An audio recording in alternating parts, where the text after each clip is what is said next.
primești acest titlu de doctor honoris causa din partea Universității București.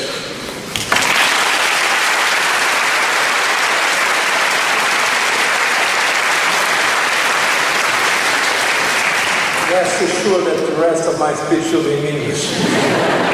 Mr. Rector, Vice Rector, thank you very much for your words. Distinguished members of the Senate, Mr. Minister of Education, Excellencies, distinguished guests, professors, dear students. It is indeed a privilege to receive this degree from an institution that is the biggest and most prestigious university in Romania.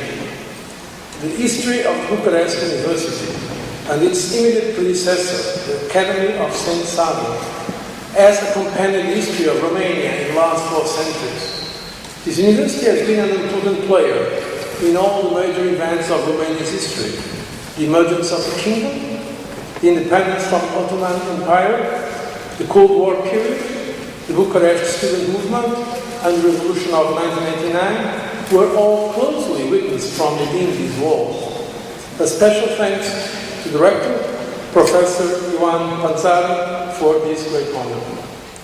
Let me also use this opportunity to pay tribute to some of the most famous alumni of Bucharest University.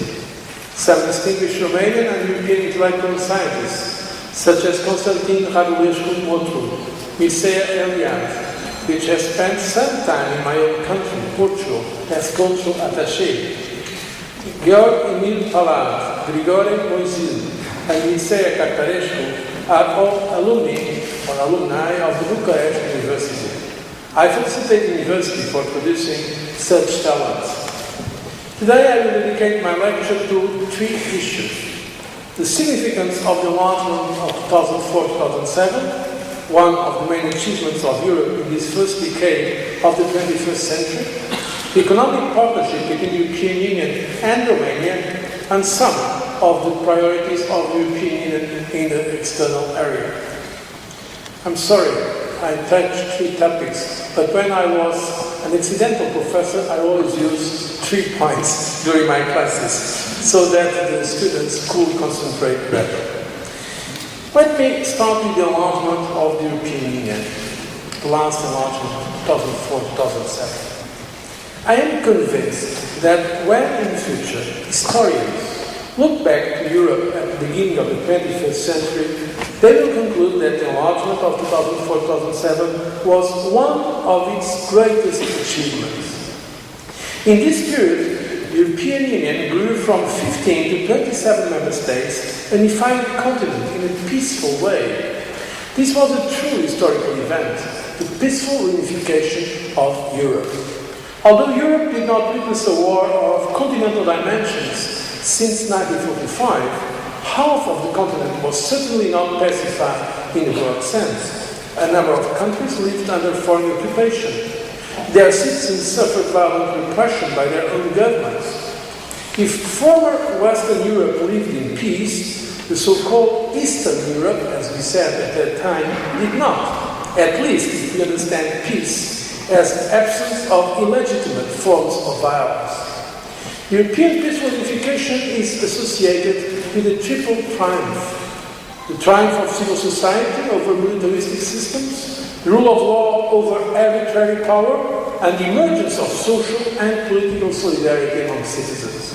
Europe as a whole only achieved this after 1989, and integration into the European Union consolidated that historic triumph. A 20th century thinker, Norbert Elias, concluded that the peaceful reunification in Europe could result in, and I quote, an era in which it will no longer be individual states, but unions of states which will serve mankind as a dominant social unit. End of quote. The European Union is the materialization of this broad vision. However, the triumph of peace and democracy in Europe should not lead us to a complacent attitude. Peace, triumph of democracy, respect for universal rights is not a linear process. Progress and setbacks are both part of historic processes. Peace, democracy, prosperity, social justice are never definitely acquired, even when it seems to be the case. We must always strive to preserve and reinforce them. In other words, as a union of European democracies, we must periodically renew our commitment to our values. And I insist the word values. This is what we did with the last enlargement. Countries like Romania fought hard for their freedom and domestic peace. So when they entered into the European Union, the whole continent renewed its commitment to peace and democracy. Many said it should not happen so quickly. I strongly believe it was the right thing to do at the right time. Romania and the European Union are stronger because of our partnership, because of Romania's membership. The accession of 12 countries meant the renewal of the post-1945 European contract. The experience of the Central European countries must be a lesson for all Europeans. Those once lived under dictatorships know well the value of democracy and freedom. Those who were under foreign military occupation know well the values of peace and cooperation. Those who were condemned to poverty and economic exploitation know well the values of economic growth, social justice, solidarity and cohesion. The return to Europe of Romania and other countries was also the return of Europe's commitment to its defining values and its founding principles. Let me remind here the programmatic article called The European Idea, published in 1919 by Constantin Radulescu Montu, a notable ex-alumnus of this university, a great European, which had a significant impact for the European consciousness of the Romanians. He said, the Romanian people came into contact with the essence of Europe at all the important crossroads in its historical past. At decisive moments, Europe was brought to our public consciousness. The Romanian people can only live in communion with Europe. And I really believe it was a great achievement, and as you so kindly mentioned, Mr. Vice Rector, I'm so proud to have signed the Treaty of Accession of Romania to the European Union. European integration has delivered economic, social and territorial cohesion. Countries like Romania benefit and will continue to benefit from it. Romania was until 2008 one of the fastest growing markets in Europe, with consistent annual GDP growth rates above 6%. Growth in this period was supported by exports to the European Union, primarily to Italy and Germany, and a strong recovery of foreign and domestic investment. Since 1989, foreign direct investment has totaled more than $100 billion.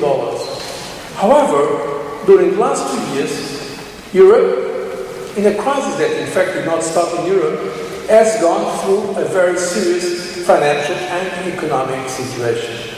We should be under no illusions. The difficult times are not yet over. I know that several countries, including Romania, are going through painful fiscal consolidation processes with high social costs. I want to commend the Romanian people and its authorities for efforts made during this global crisis. The European Union is committed to help Romania withstand the current period, and the €5 billion financial assistance package has been granted to limit the deterioration of the budget deficit and preserve macroeconomic stability.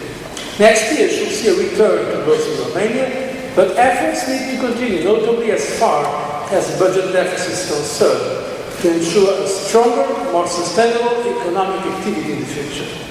To guarantee the improvements of our economies, we must accelerate our reform agenda.